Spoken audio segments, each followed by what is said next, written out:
Welcome to the deep dive. We take stacks of sources, unpack the insights, and bring them straight to you. And today, we are really diving deep into Neil Postman's Amusing Ourselves to Death, a classic and still so relevant. Absolutely. And our mission today, we want to get to grips with Postman's, well, his core argument. Exactly. The idea that the way we communicate, the media we use, it doesn't just deliver information.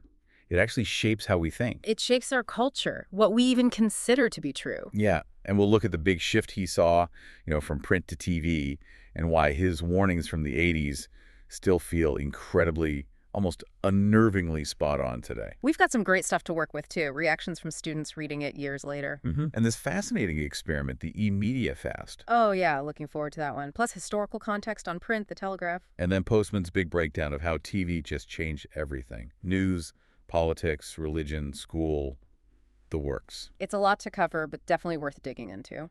Okay, so let's start with the big picture. Postman frames his whole argument around Orwell versus Huxley. Right. George Orwell's 1984, the fear of state control, Big Brother, censorship, oppression from the outside.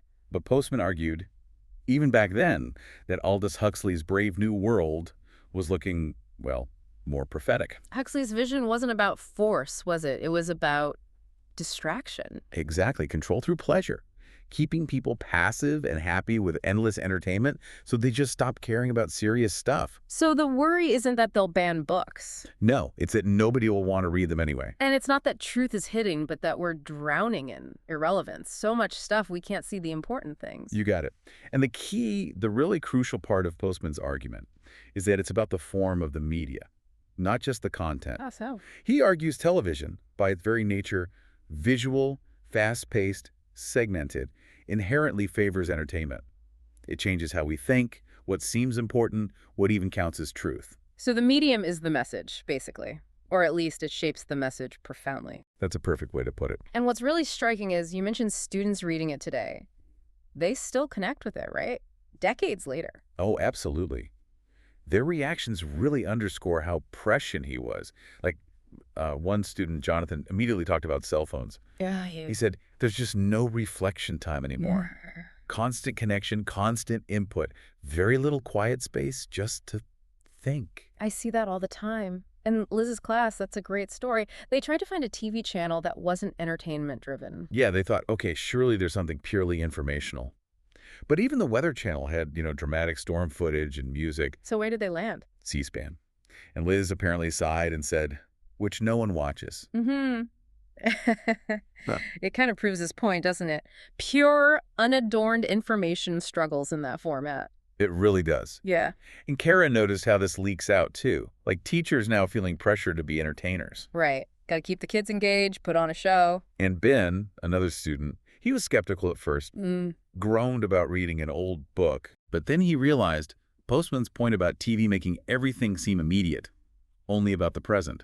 And Ben said, kind of wryly, that they were criticizing the book for not being published yesterday. That's brilliant. And Sandra saw it playing out in politics, right? The 2004 campaign. Yeah, she felt it was absolutely on target. Politics as pure entertainment. Think Arnold Schwarzenegger announcing his run for governor. On The Tonight Show with Jay Leno. A comedy show. Exactly. Or Maria pointing out those Bible magazines that look just like teen pop magazines. Like Top 10 Ways to Pray. Pretty much. Yeah. She called it religion mimicking an MTV kind of world. It's everywhere. And it leads to bigger questions, that student group wondering about ADD diagnoses. Yeah, is there a link between the rise in ADD and growing up with this constant rapid-fire stimulation that TV normalized? It's a provocative thought. It really is. And then that almost resigned feeling. Yeah, the what he said came true, so why bother reading it now? Yeah. It's a bit chilling, like the warning works so well, it feels... Okay, so to really bring this home, this idea of media saturation, there's this professor who does the e-media fast. Right. She asks students, 24 hours, completely unplug, no phone, no computer, internet, TV, even car radio. Nada. And the initial reaction. Most shrug. Easy. Then she lists everything off limits. And the groans begin. Exactly. They can still read physical books, though. That's allowed. So what happens? What do they write about? The papers are just, wow. Either worst day of my life or best experience ever. Seriously extreme reactions. Really? Why so extreme? Well, they describe real anxiety, not being able to check notifications, knowing one slip-up resets the clock. They confront their specific digital dependencies, social media, TV, whatever it is. But what do they do instead? That's the amazing part, things they haven't done in ages. Walk across town to visit a friend in person, have a long, uninterrupted talk with family. Or just sit and think. Yep. Just be alone with their thoughts, something they realize they almost never do. Wow. It really exposes how much space that constant connection takes up. Definitely. And she says years later, students still talk about that assignment. Some even keep doing a monthly fast. It clearly makes a huge impact. That really highlights Postman's next big idea, doesn't it? Media as epistemology. Yeah, epistemology is a fancy word, but it just means how we know what we know, how we decide what's true. So Postman's saying the media we use actually shapes our definition of truth. Precisely. It's not a neutral container. He borrows this idea of resonance from Northrop Frye. Like a powerful metaphor, a dominant medium resonates through society, imposing its own way of seeing things, its own biases on everything. Okay, give me an example. He talks about a grad student's thesis. The student quoted people he interviewed directly, citing it like, told to me at this hotel, naming the witnesses. Solid, right? Seems okay to me, first-hand accounts. But the professors rejected it. They said he needed a footnote from a published book or article. One actually told him, you are not a journalist. You are supposed to be a scholar. Whoa. So for them, truth and scholarship had to be printed truth. Exactly. The form dictated validity, even over direct evidence. It shows the bias of the print medium for that academic context. Or like Socrates at his trial. Right. He apologizes for not having a fancy prepared speech. He's just going to tell the plain truth. But for the Athenians, eloquence was part of truth-telling, wasn't it? Rhetoric wasn't just fluff. For many of them, no. How you presented truth mattered. Our modern suspicion of rhetoric, thinking it superficial, that's our bias, shaped by our media environment. It's like different cultural assumptions. Yeah. Aristotle thinking women had fewer teeth without actually counting. Exactly. Their way of arriving at truth was deduction from principles. Compare that to us. We need numbers, right? Data, quantification. Yeah, psychologists, economists, sociologists, they need the stats, the charts. Imagine an economist presenting a key finding as a poem. They'd be laughed out of the room. It shows our epistemological bias, shaped by the tools we trust. Which leads us right into typographic America, the time when print was king. This was an era where written language was, well, serious business. Dense, propositional. It's hard to write nonsense in a full sentence. You have to engage with meaning. And reading itself was different. It wasn't passive scrolling. Not at all. It demanded concentration, following a linear argument, classifying ideas, spotting flaws, weighing evidence, rationality. Intelligence meant being comfortable with abstract ideas, not needing pictures all the time. And society reflected this. The early Puritan settlers were incredibly literate. Their whole lives revolved around texts. They even mandated schools. Lewis Mumford said print freed people from just the local, right? That to exist was to exist in print. Yeah, if it wasn't written down, it almost didn't count. Learning was book learning. And newspapers just exploded. Boston Newsletter way back in 1704, hundreds by 1800, seen as the spring of knowledge. Ben Franklin noticed people were reading papers constantly, maybe even less time for books. Tocqueville marveled at how pamphlets spread ideas so fast. Print, plus the post office, really leveled the playing field for information access. Big ideas traveled. The Federalist Papers' complex arguments about the Constitution read everywhere. And the 19th century just saw print multiply. Libraries, cheap papers, magazines, McGuffey readers, novels. Print was everywhere. Postman argues America's founders were products of this. Deep readers, using that knowledge to solve huge problems. Even speeches were different. Those Lincoln-Douglas debates, 7 hours long. Unimaginable today. 7 minutes feels long sometimes. Right. And the audiences were expected to follow complex arguments about things like the Dred Scott case. The speakers appealed to reason, to conscience, not just emotion. Douglas even asked people not to applaud, just to listen and judge. And it wasn't separate from life. The debates were social events, carnivals almost. Camp meetings combined religion and picnics. Intellect and social life weren't walled off. Religion, too, was deeply literate. Revivalists like Jonathan Edwards wrote dense theology. They founded colleges based on doctrinal arguments. Harvard, Yale, print-based disputes led to universities. Religion was learned, intellectual. Law, same thing. Written constitution, reason supreme. Lawyers like John Marshall, the typographic man, were all about logic, analysis, avoiding appeals to emotion. And the public was surprisingly knowledgeable about legal stuff. People judged figures by what they wrote, their arguments in print. Very different from judging based on a TV appearance. But then things started to shift. The telegraph and the photograph arrive on the scene. Yeah, these technologies began chipping away at the dominance of print, paving the way for what Postman calls the peekaboo world. How did the telegraph change things? It made information a commodity. Suddenly, value came from speed and distance, not necessarily relevance or depth. It linked up with the penny press, right, which was already leaning towards sensation. Exactly. The telegraph just poured fuel on that fire. Local news, stuff that actually mattered to your community, got pushed aside for dazzling, immediate news from far away, whether you could do anything about it or not. That newspaper guy boasting about getting thousands of words by telegraph, but not saying if any of it was useful. James Bennett, yeah. Perfect example. This led to the modern idea of the news of the day. Just a constant stream of disconnected events, wars, crimes, fires from anywhere, aimed at no one in particular, compiled by wire services. And Postman talks about the information-action ratio collapsing. Meaning? In the print age, information usually related to something you could potentially act on. The telegraph created this glut of info that was totally disconnected from your life, your actions. Information answering no questions, permitting no response. It lost its potency. And the telegraph's value was in its immediacy. Here today, gone tomorrow. Right. It demanded content be burned through quickly. Facts pushing out other facts. No time for reflection or evaluation. Then comes photography, a different kind of challenge to print. Totally different. Photography speaks only in specifics. It shows a person, this event. It can't easily handle abstractions, ideas, the unseen. And crucially, Postman says it lacks syntax. It can't argue. Right. It presents a world of facts this happened. But it doesn't offer context, explanation, or a point of view in the way language does. Susan Sontag's point that photos imply we know the world if we just accept the image. But understanding often requires questioning appearances. Right.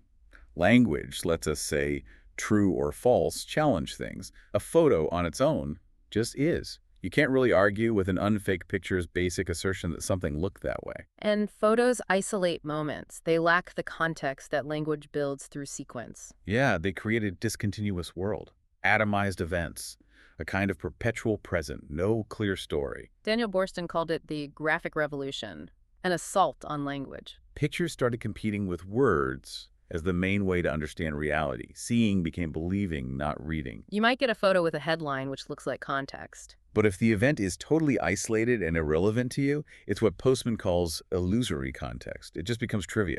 Like knowing what an ilex looks like, who cares? This leads to the pseudo-context, his theory about crossword puzzles. Yeah, he thought it wasn't a coincidence they got popular, just as news became this stream of decontextualized facts. People needed some way to use all this useless information. So crosswords, Trivial Pursuit, cocktail party chatter, they become places to show off disconnected knowledge. Exactly. Their function is diversion, entertainment. They're the last refuge, he says, for a culture drowning in irrelevance and incoherence. Wow. Okay, so telegraph and photo set the stage. And then comes television, the age of show business. And for Postman, TV isn't just another appliance. It's a technology of images that America unleashed fully and then exported everywhere. That story about the lapse delaying migration for Dallas, it shows the power of the form itself. Absolutely. And here's his central claim about TV. It has made entertainment itself the natural format for the representation of all experience. Meaning everything on TV gets presented as entertainment. Yes, regardless of the subject. Yes. News, politics, religion, education, it all gets filtered through the lens of show business.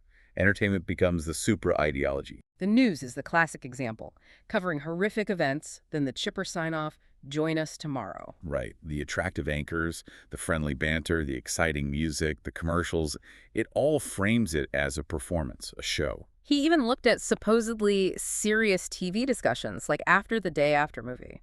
Yeah, big names, no commercials during the talk itself. But still, not a real discussion.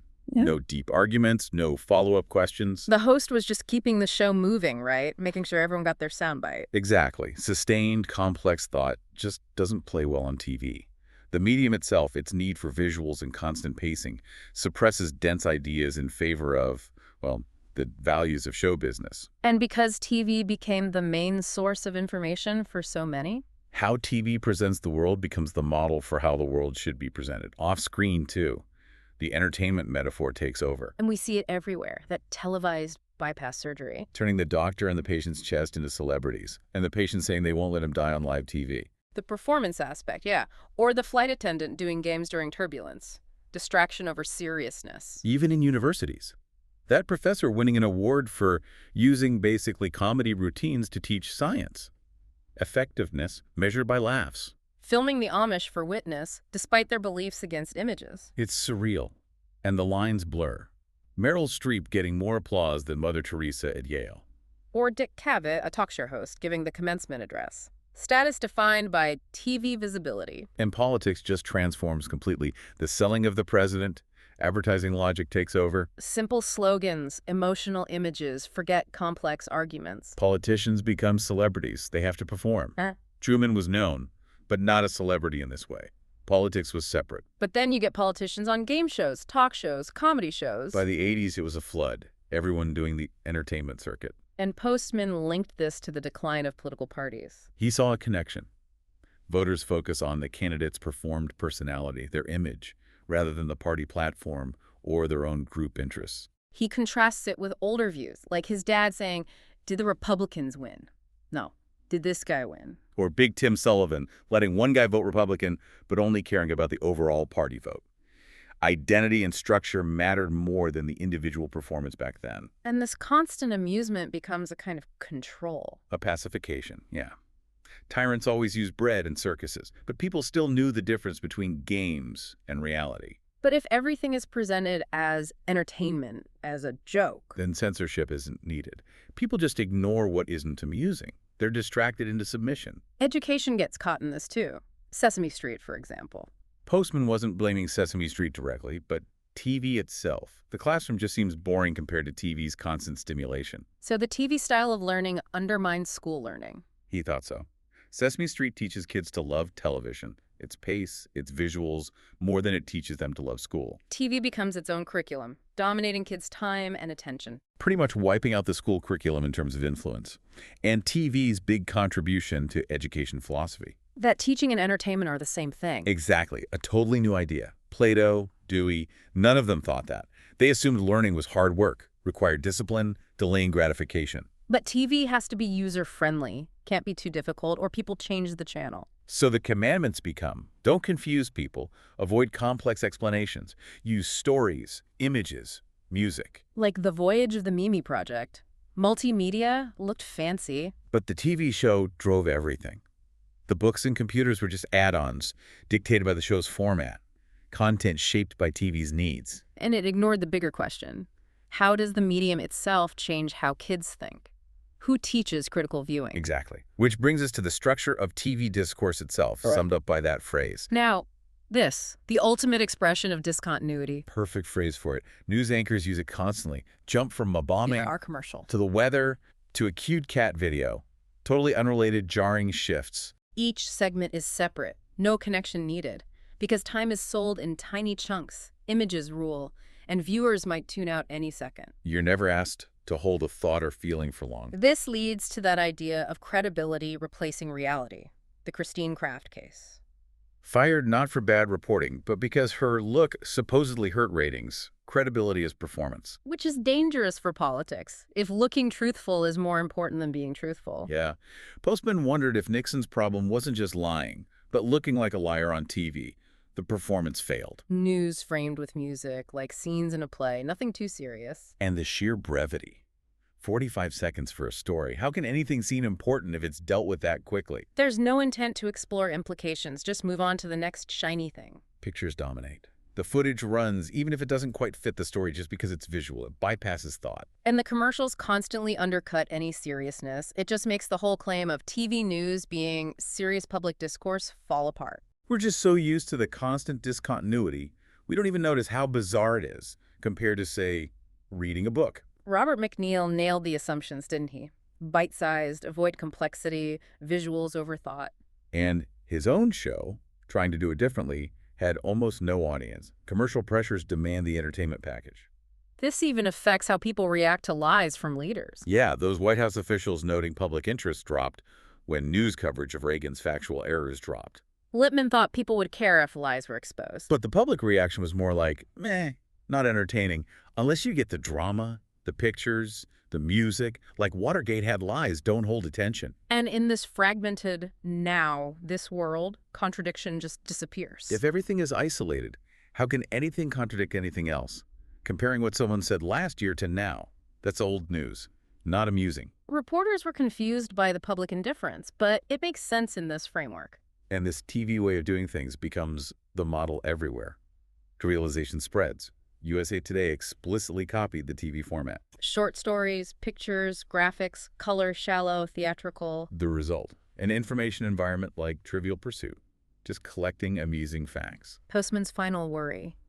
Can a culture survive measuring reality in 22-minute chunks, valuing news based on laughs? It's a deeply unsettling question. So that's our deep dive into Postman. We've seen how media forms really do shape culture, discourse, even truth itself. Yeah, from the rational, coherent world of print To the amusing, visual, fragmented world dominated by television. It really brings Huxley's warning into sharp focus, doesn't it? Control through distraction, making us not care. Postman did hold out some hope, though. He talked about needing media consciousness. Understanding how our tools work, their biases, he knew it was hard, especially when the medium itself makes criticism part of the entertainment. But maybe new tech, like computers back then, could spur educators to teach critical thinking about media? Perhaps.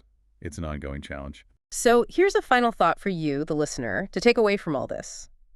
Think about the information you consume daily. All the scrolling, the watching, the listening. How much of it is truly designed to be useful, to build understanding, to help you act in the world? Versus how much is designed, first and foremost, simply to entertain you, to keep you clicking, watching, engaged for engagement's sake. What does that balance look like for you, and what might that tell you about the information landscape you navigate every single day?